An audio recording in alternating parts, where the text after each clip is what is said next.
Төртінші сабақ. Қазақстан қалалары. Қазақстанның қалалары.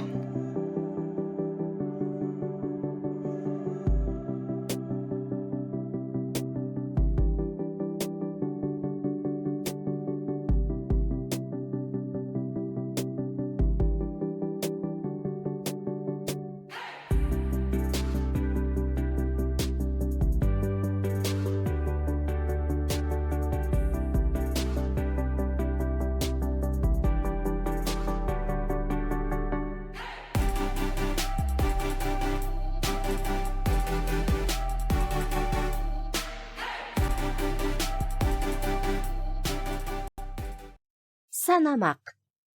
Бір дегенім Бурабай, екі дегенім Екібастұз, үш дегенім Үшарал, төрт дегенім Түркістан, бес дегенім Байқоңыр, алты дегенім Алматым, жеті дегенім Жезқазған, сегіз дегенім Семей, тоғыз дегенім Тараз, 10 дегенім Орал. Қайда сапар шексең де, өз еліңе орал. Алтыншаш Жақиянова.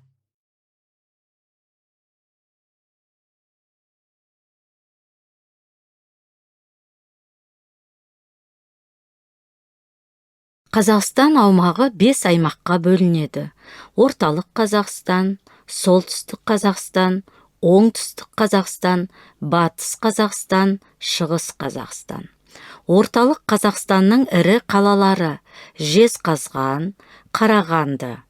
Солтүстік Қазақстанның ірі қалалары Астана, Көкшетау, Қостанай, Петропавл және Павлодар.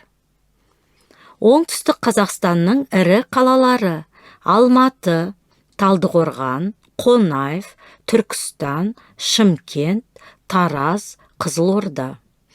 Батыс Қазақстанның ірі қалалары Ақтау, Атырау, Орал, Ақтөбе.